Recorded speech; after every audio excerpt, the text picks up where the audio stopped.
बड़े मैमल्स बहुत कम तापमान, बर्फ और खुराक की कमी को झेल जाते हैं।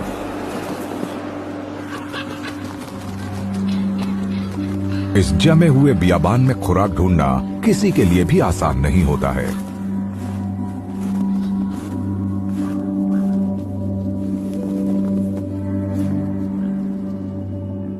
ब्राउन बेयर जैसे कुछ जानवरों को सर्दियों के दौरान अपनी मांदों में छिपने से पहले अपना वजन दोगुना करना होता है।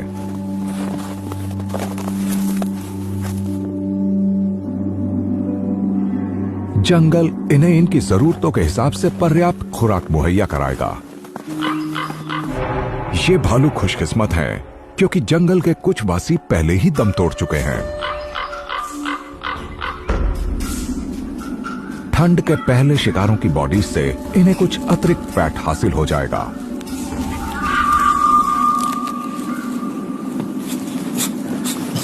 साल के इस समय इनका मेटाबॉलिज्म उस खुराक के 75% हिस्से को फैट की परत में बदल देगा जो ये खाते हैं, और फिर इनका शरीर सर्दियों की इनकी नींद के दौरान इसे एनर्जी के लिए इस्तेमाल करेगा।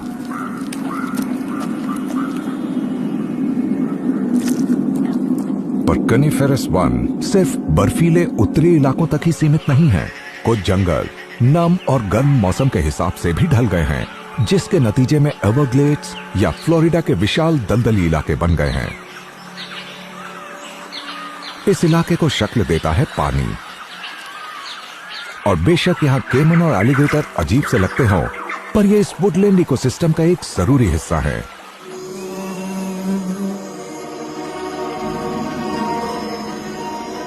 केमन की विरासत पुरानी है।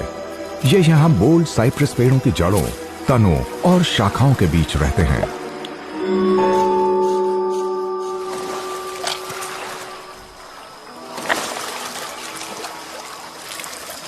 और फ्लोरिडा स्वॉम्प्स में कोई भी इनके जबड़ों से सुरक्षित नहीं होता।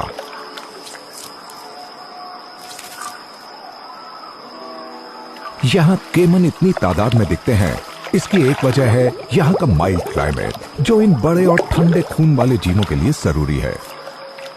एवरग्लेड का क्लाइमेट सब ट्रॉपिकल है, गुनगुना और नम।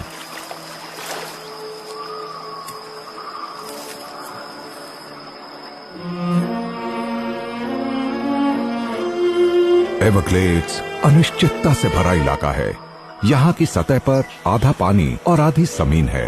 ये एक ऐसा इलाका है जहाँ सिर्फ सबसे हिम्मती और हालात के हिसाब से तैयार जीव ही जी सकते हैं। ऊपर डालियों में वुडपेकर अपने गोदाम बनाते हैं, जहां ये अपनी मनपसंद खुराक छिपा कर रखते हैं। ये पाम्स के नर्म और फाइबर वाले तनों में जगह बनाकर वहां एकॉर्न्स और तरह तरह के फल छिपाते हैं। एवरग्लेड से दूर दुनिया के सबसे बड़े महासागर के बीच में ट्रॉपिकल से दिखने वाले हरे भरे जंगल अचानक नजर आने लगते हैं। Canary islands, laurel forest tertiary दौर की झलक देते हैं। ये जंगल 2 करोड़ साल पहले के लैंडस्केप्स जैसे ही हैं। इस पुराने जंगल का वजूद अटलांटिक महासागर की ट्रेड विंड्स के कारण है। इस जंगल के कायम रहने के लिए समुद्र और हवा मिलकर नमी और वो टेम्परेचर देते हैं जो इसे चाहिए। लॉरेसिल्वा एक फॉसिल फॉरेस्ट है, जहां पेड़ों की 25 ऐसी किस्में हैं जो शायद बहुत लंबे समय से बदली ही नहीं हैं।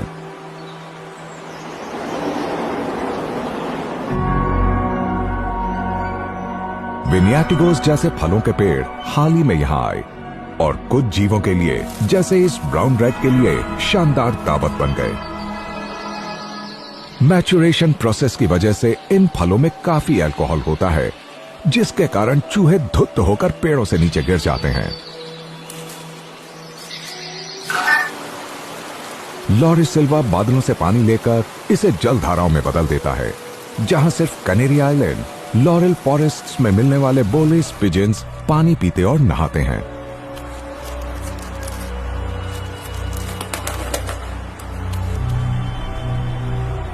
गर्मियों में ये उन कुछ पोखरों पर इकट्ठे हो जाते हैं जो सूखते नहीं।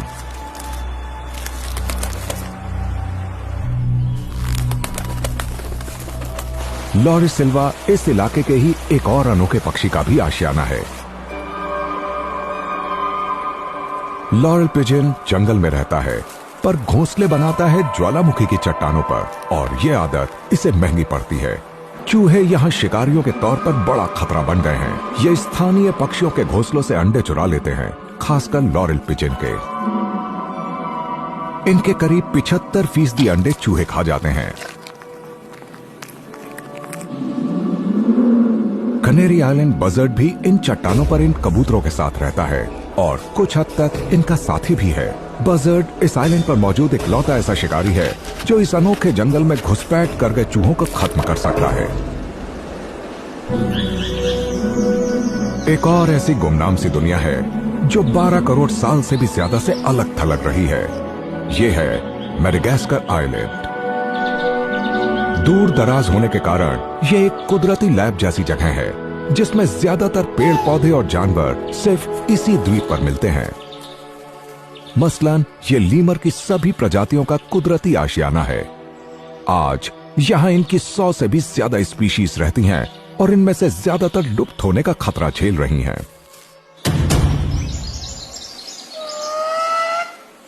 सुबह सुबह डराने वाली एक आवाज सुनाई देती है और जल्दी ही ये एक कमाल का कोरस लगने लगता है। दरअसल जब जंगल में तापमान और नमी कम होती है तो जंगल के जानवर इसी तरह से बात करके एक दूसरे को बताते हैं। इन स्थितियों में आवाज दूर तक और ज्यादा साफ जाती है। इस तरह इंड्रेट्स अपने इलाके और अपने झुंड के रिश्तों की पुष्टि करते हैं। यहां से दूर कैलिफोर्निया के अंदरूनी इलाके में एक और अजीब सी आवाज सुनाई देती है।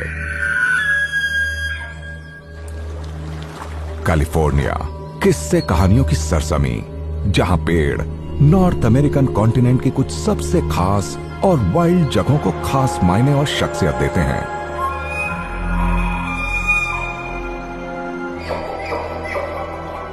ये आवाजें जंगल से आ रही मालूम होती हैं। वापिटीज या एल्क दुनिया के सबसे बड़े हिरणों में शुमार हैं। ये जंगल से तभी बाहर आते हैं जब हीट में होते हैं। विशालकाय वापिटीज साल के ज्यादातर समय जंगल में ही रहते हैं। पत्तियां, कीड़े और पेड़ की छाल खाते रहते हैं। पर पतझड़ में जब रटिंग यानी मिलन का मौसम शुरू होता है तो ये सुरक्षित जंगल से निकलकर खुले खुले मेडोज में आ जाते हैं, जहां मेल्स अपनी मादाओं के साथ इकट्ठे होते हैं। इनकी आवाजें सुबह और शाम सुनी जा सकती हैं। इनके जरिए हर मेल अपनी ताकत जताता है और राइवल्स को चुनौती देता है। नॉर्थ अमेरिका के इस हिस्से में दुनिया की सबसे ऊंची पेड़ प्रजाति खूब फलती फूलती है और ये सब कॉनिफर है। ये इलाका है पॉन्डरस पाइन, इंसेंस सीडर, व्हाइट फर और सबसे ऊंचे सिक्वोया का। छोटे आकार के व्हाइट टेल डियर अमेरिका के जंगलों को सबसे ज्यादा पसंद करने वाली स्पीशीज है, जिसका वजन होता है 160 किलो तक। रेडवुड्स इतने बड़े हैं कि ये उनके आसपास दिखते ही नहीं। कैलिफोर्निया सिक्वेया सबसे विशाल पेड़ है। इसे दुनिया का सबसे इंप्रेसिव लिविंग बीइंग कहा जाता है और इसके पीछे ठोस वजह भी है। इसकी ऊंचाई 100 मीटर से भी ज्यादा हो सकती है और पृथ्वी पर मौजूद किसी भी जीवित चीज के मुकाबले इसका बायोमास सबसे ज्यादा होता है। ऐसे सबसे विशाल पेड़ का वजन 2000 टन से भी ज्यादा माना जाता है। इनकी उम्र भी बहुत लंबी होती है, कुछ तो 3000 साल से भी पुराने हैं। जायंट सिक्वेयर्स क्रिटेशियस पीरियड में अपनी पीक पर थे, पर आज ये कैलिफोर्निया के पहले से काफी कम इलाकों में पाए जाते हैं।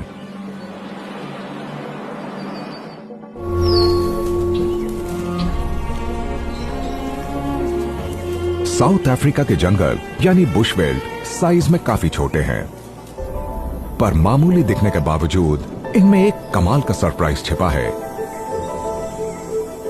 यह है मोपाने। ये काफी इलाके में मौजूद है। ये पेड़ बस इसी जगह मिलता है और इसके स्थानीय नाम का मतलब है तितली। ये नाम इसे इसकी पत्तियों के आकार के कारण मिला। बुशवेल्ड पेड़ों और झाड़ियों की एक बड़ी सी भूल भुलैया है जिसमें काफी जानवर रहते हैं और इनमें से कई विलोपन का खतरा झेल रहे हैं, जैसे कि ब्लैक राइनो। झाड़ियां और पेड़ बचे खुचे ब्लैक राइनो को छिपाए रखते हैं। सिर्फ यही जगह इनका सुरक्षित आशियाना है।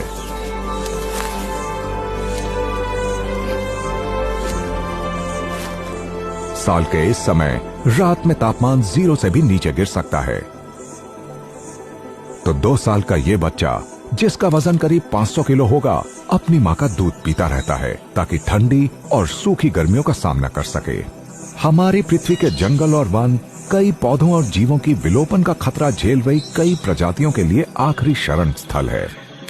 सदर्न व्हाइट राइनोज भी उन्हीं हालात का सामना कर रहे हैं जो इनके नॉर्दर्न कजिन्स कर रहे हैं। इनकी आबादी तेजी से घट रही है क्योंकि ये सबसे घने सवाना में ही रह सकते हैं। बड़े मेल्स अपने इलाके की निशानदेही पेशाब के छिड़काव और मल के फैलाव से करते हैं।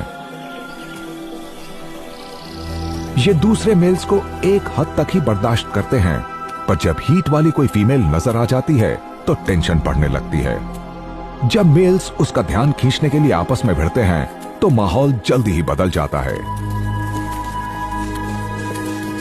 2.5 टन वजन वाला कोई जीव अगर 50 किलोमीटर प्रति घंटा की रफ्तार से टक्कर मार दे तो काफी नुकसान पहुंचा सकता है।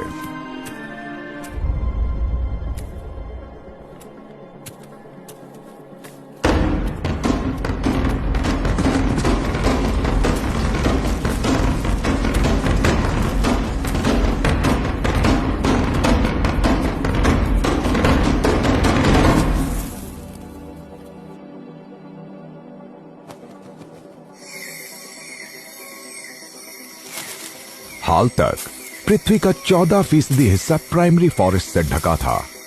मिसाल के लिए इसमें साउथ अफ्रीका और बोर्नियो का ज्यादातर हिस्सा शामिल था। आज यह प्रतिशत घटकर सिर्फ 6 रह गया है। अगर जंगलों की कटाई इसी तरह जारी रही तो ओरंगुटैन के जंगल 2050 तक गायब हो जाएंगे। लेकिन ये प्राइमेट्स इन वनों और जंगलों के और बहुत से जीवों और पेड़ पौधों की तरह अपने अनिश्चित भविष्य से बेखबर रोज की जिंदगी जिए जा रहे हैं।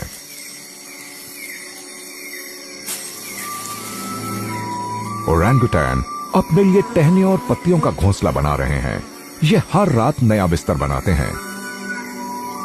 इनकी बनावट काफी पेचीदा होती है जो इन्हें मच्छरों और बारिश से बचाती है।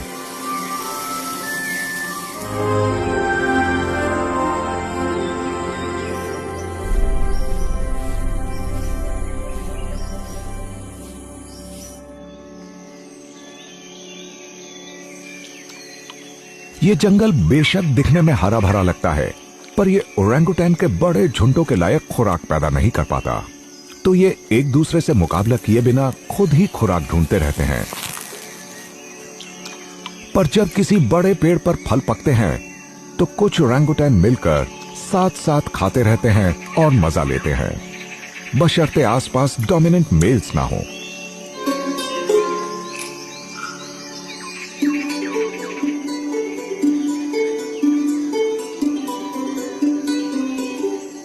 पर जल्दी ही ये अपनी एकांत और खाना बदोश जिंदगी फिर पहले की तरह जीने लगते हैं। पूरी दुनिया में वनों और जंगलों की जो विविधता नजर आती है वो वाकई एक बेशकीमती खजाना है। यहाँ कमाल के इलाके और इकोसिस्टम्स हैं, जैसे कि मैंग्रोव्स, ट्रॉपिकल फॉरेस्ट, जिनकी जड़ें तो समुद्री पानी में होती हैं पर फिर भी वो पनपते हैं। और कई अजीबोगरीब जंगलों की ही तरह इस जंगल में भी अनोखे जानवर बसते हैं, जैसे कि प्रोबोसिस मंकी, जो जिंदा रहने के लिए पूरी तरह मैंग्रोव्स पर ही निर्भर करते हैं।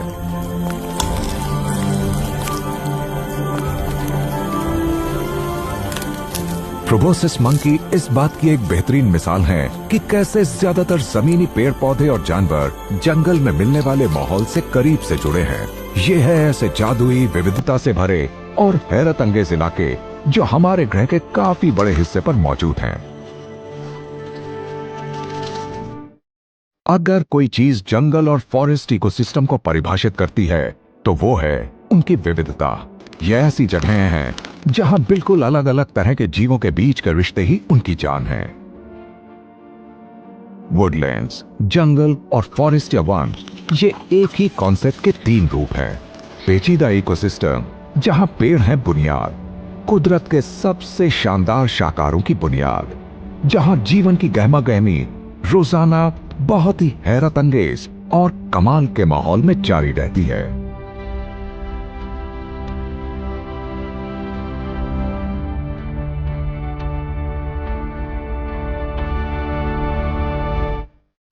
साउथ चाइना सी के बड़े आइलैंड्स पर इस ग्रह के कुछ सबसे पहेलीनुमा जंगल हैं।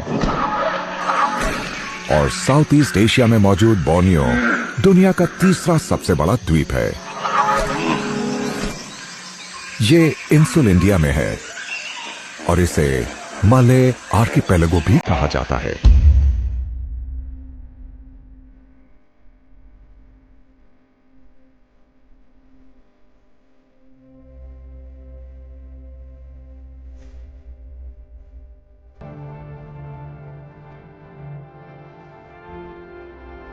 बोर्नियो के जंगल ऐसे पुराने वन हैं जो करीब 1.5 करोड़ साल पहले वजूद में आए थे।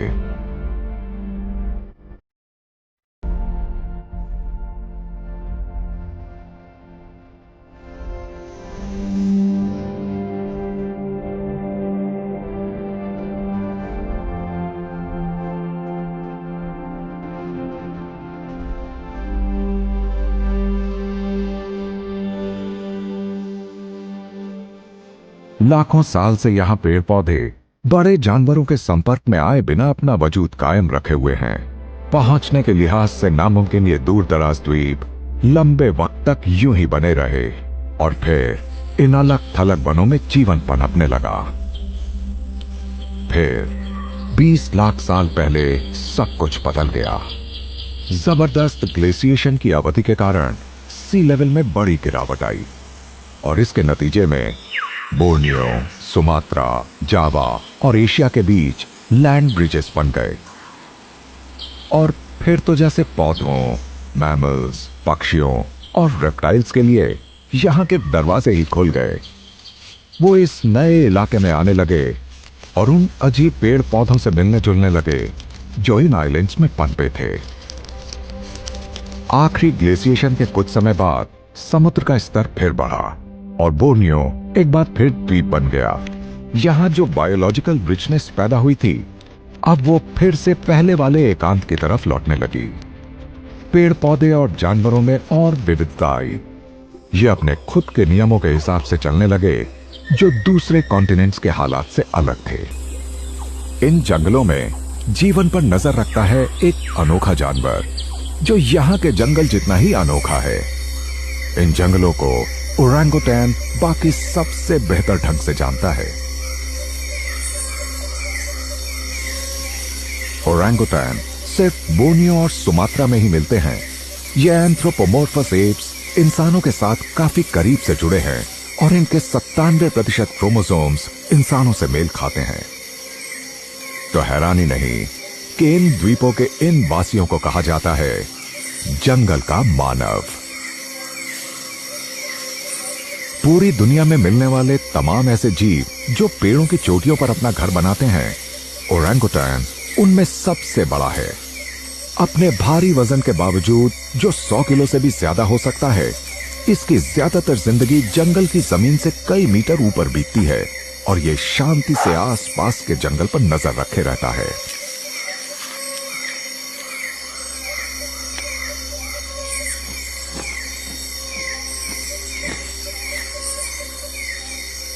जंगल इकोसिस्टम ओरंगुटैन का इकलौता कुदरती हैबिटेट होता है, पर अब यहां रहने वाले जीवों की संख्या और विविधता हद से ज्यादा बढ़ती जा रही है।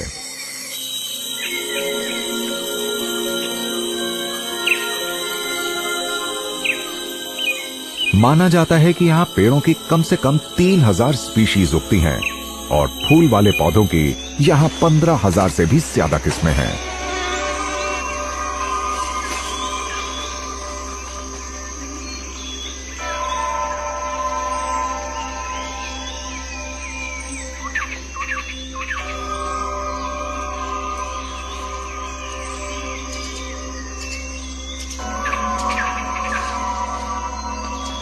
और इन ऊंचे पौधों की भरमार की वजह से बहुत सारे जीव जिंदा रह पाते हैं। ओरंगुटैन अपने गर्म और नम आशियाने को मरून लंगूर या लीफ मंकी और पिगटेल मैकैक के साथ भी शेयर करता है।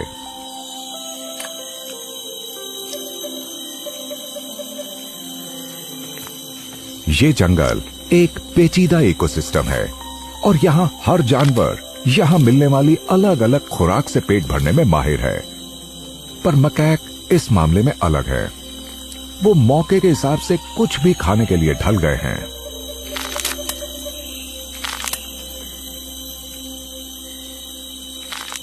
पर यहां असली राज चलता है कीड़ों का।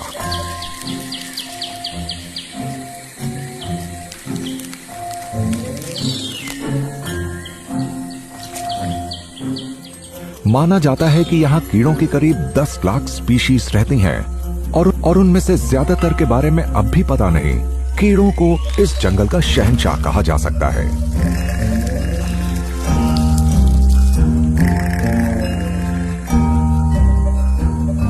पर इसका यह मतलब नहीं कि इनके दुश्मन नहीं होते। फ्लाइंग लिजर्ड चींटियां पकड़ने में माहिर जीव हैं। ये फीमेल कमाल की शिकारी हैं और इसकी कामयाबी का राज है किसी पेड़ का सही तना ढूंढना और इंतजार करना। अगर ये शिकार की सही जगह चुनेगी तो दावत की गारंटी है।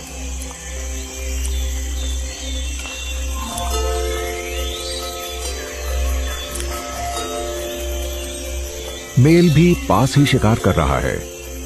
इसे इसके ज्यादा चटक हरे रंग से पहचाना जा सकता है और इसके कॉलर के नीचे मौजूद इस खास चीज से, ये स्किन का फ्लैग जैसा एक फ्लैप है जिसके जरिए ये अपना इलाका तय करता है और मादाओं को रिझाता है।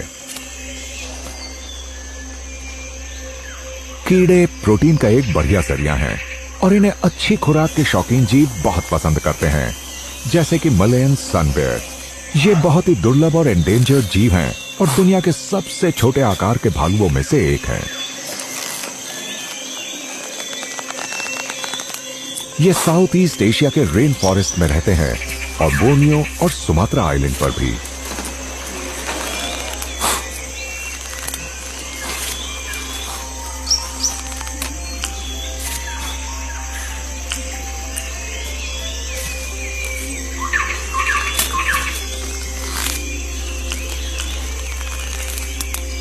हालांकि सनबेयर कार्निवोर्स यानी मांसाहारी ग्रुप से ताल्लुक रखता है, पर यह ओमनिवोरस यानी सब कुछ खाने वाला जीव है।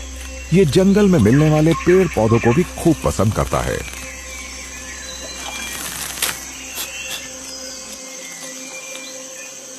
पर ज्यादातर दूसरे भालुओं की तरह ये शहद, छोटे मैमल्स, रेप्टाइल्स और कीड़ों को भी खाता है।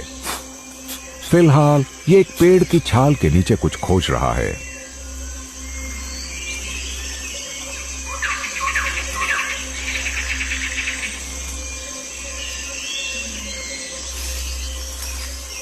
कीड़े हर कहीं हैं और ये जंगल में मिलने वाली हर खाने लायक चीज खाते हैं। और हां, ये इस प्राचीन इकोसिस्टम की फूड चेन में एक अहम कड़ी हैं।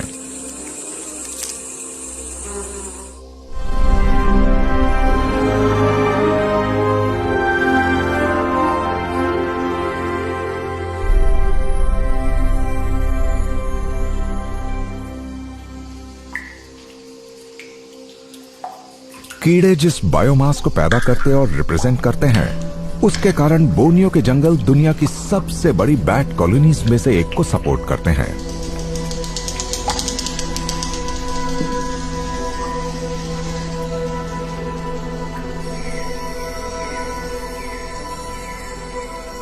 हर रोज शाम होने पर लाखों बैट्स जंगल में से बाहर निकलते हैं और अंधेरा होने पर निकलने वाले कई टन कीड़ों को चट कर जाते हैं।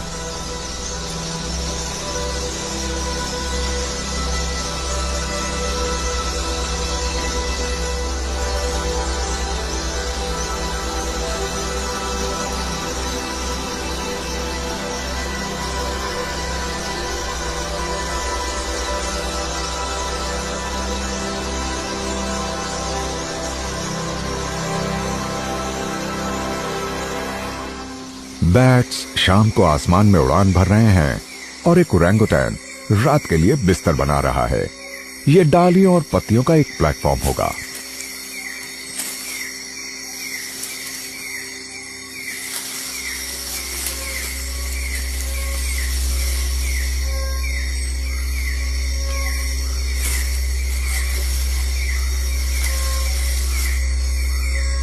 ओरंगुटैन्स हर रात एक नया घोंसला बनाते हैं, पर यह एक पेचीदा और सुरक्षित स्ट्रक्चर होता है जो इन्हें मच्छरों और बारिश से बचाता है।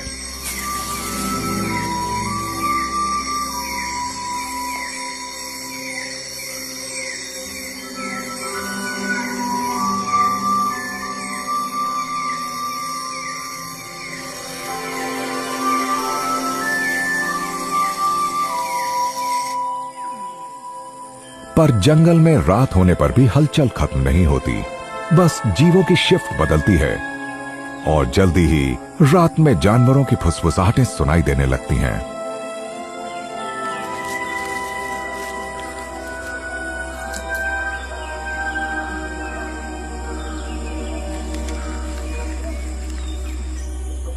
सुबह होने पर ओरंगुटैन बड़े आराम से नींद से जागते हैं।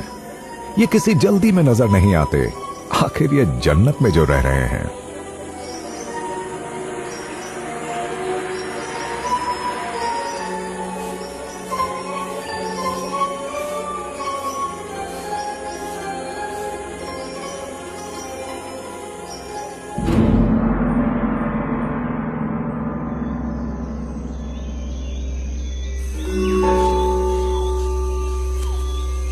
ये ओरंगुटैन इस अजीब से पेड़ पर अब तक बचे हुए टेस्टी फल खा रहा है, पर इतने पौधों और जानवरों की संख्या और विविधता के बावजूद यहां जिंदगी आसान नहीं है। बेशक यहां जीवन की भारी डाइवर्सिटी हो, पर अक्सर खुराक कम ही होती है और खास तौर पर इसी कारण ओरंगुटैन अकेले ही रहते हैं। बेशक यहां जीवों की संख्या काफी है, पर जंगल में इतनी खुराक पैदा नहीं होती कि ओरंगुटैन्स के बड़े ग्रुप्स एक साथ सरवाइव कर सकें। इसीलिए वो अक्सर बिना आपस में मुकाबला किए अकेले अकेले ही खुराक जुटाते रहते हैं। पर यह भी तभी होता है अगर उन्हें कोई ऐसा पेड़ मिल जाए जिस पर काफी फल लगे हों। लेकिन जब ऐसा होता है तो कुछ ओरंगुटैन मिलते हैं और एक दूसरे के लिए फायदेमंद रिश्ते बनाते हैं, बशर्ते आसपास डोमिनेंट मेल्स ना हो। फीमेल्स और बच्चे एक दूसरे के साथ आराम से खेलते और इंटरैक्ट करते रहते हैं।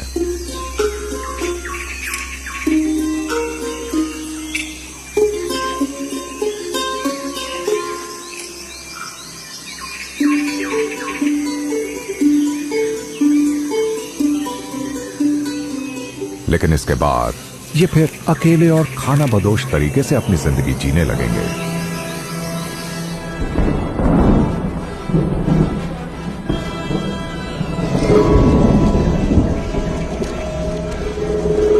इन सोशल इवेंट्स का बारिश से गहरा नाता है।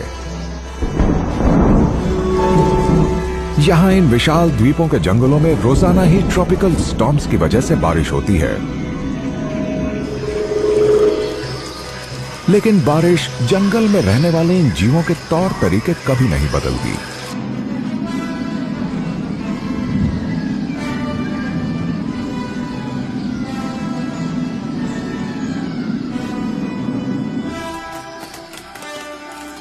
पर कुछ पौधे बारिश के प्रति रिएक्ट करते हैं, जैसे कि चेस्ट मिमोसा, जिसकी पत्तियां बारिश की पहली बूंदें पड़ते ही सिकुड़ जाती हैं ताकि इस तूफान के असर से खुद को बचा सकें।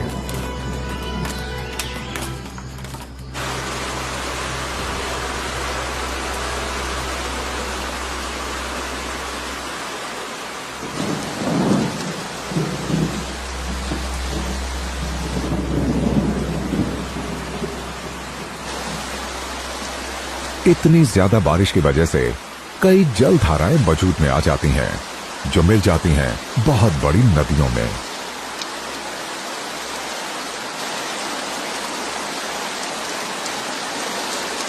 ये है मगरमच्छ, इस माहौल में मिलने वाला सबसे खतरनाक शिकारी। कोई भी जानवर जो नदी से पानी पीने आता है वो इस विशाल रेप्टाइल की खुराक बन सकता है। नदी पार करने की बात तो बहुत दूर की है। जंगल से बहने वाली गदले पानी वाली नदियों में मगरमच्छ लगातार आपस में भिड़ते रहते हैं। मिलन के मौसम में इलाके पर हक के लिए मुठभेड़ें बढ़ जाती हैं, क्योंकि हर मेल इलाके पर अपना कब्जा और दबदबा पेश करता है और ये बात पड़ोसियों को जता भी देता है।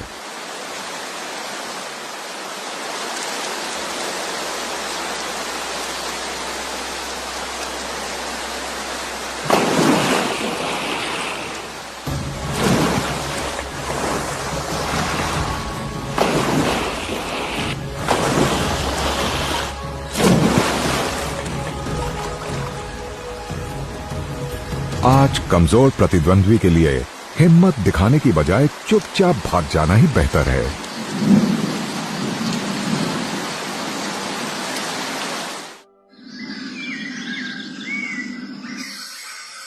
इन पुराने जंगलों के रिप्रोडक्टिव साइकिल्स दूर मौजूद समुद्रों के बहावों के साथ करीब से जुड़े होते हैं।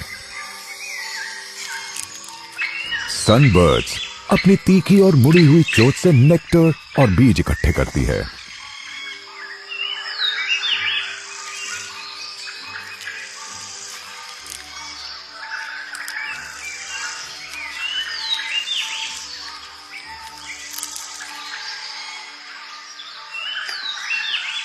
और तोते ताजा बीज ढूंढते रहते हैं।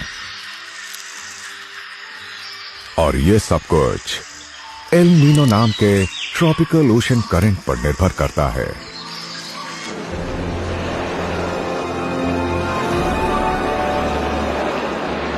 हर 4 साल में इसके कारण सूखे का दौर आता है और पेड़ों की करीब 90% प्रजातियों पर एक साथ बहार आ जाती है। और ऐसा लग सकता है कि ओरंगुटैन्स और दूसरे जानवरों का रिप्रोडक्टिव साइकिल इन भरपूर खुराक वाले बरसों के साथ जुड़ा है।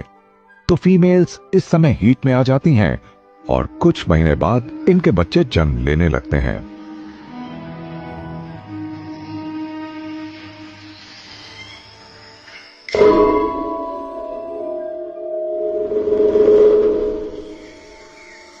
ओरंगुटैन के इस बच्चे की रात अच्छी नहीं गुजरी है, पर इसकी मां इसे राहत देने के लिए पास ही है।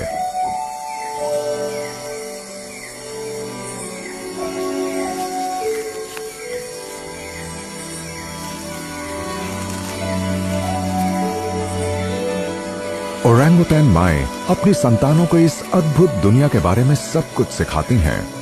7 साल तक बड़े धीरज के साथ वो अपने बच्चों को जंगल के रहस्यों के बारे में जानने में मदद करेंगी और ये भी बताएंगी कि पेड़ों की सबसे ऊंची डालियों के बीच से सुरक्षित ढंग से कैसे आए जाएं। ओरंगुटैन अपने जंगल हैबिटेट को बहुत अच्छी तरह से जानते हैं।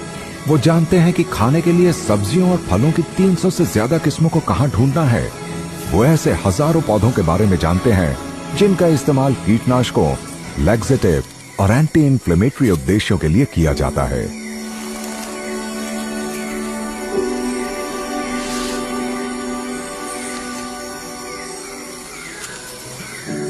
बच्चे अपने आसपास के पड़ोसियों के बीच अंतर करना भी सीखते हैं, यानी कौन खाने के योग्य है और किन से दूर रहना है। नर्म और चिपचिपे जीवों से तो यकीनन दूर ही रहना है। नरम और चिपचिपे जीव।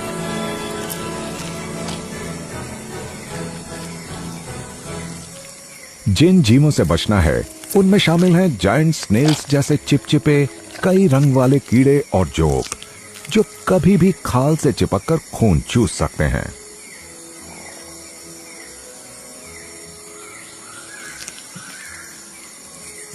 ओरंगुटैन जंगल में कुछ बहुत ही अजीब इनवर्टिब्रेट्स और दूसरे कई पड़ोसियों के साथ रहते हैं और इन सब के बीच एक रहस्यमय और नजर न आने वाला एक रिश्ता होता है।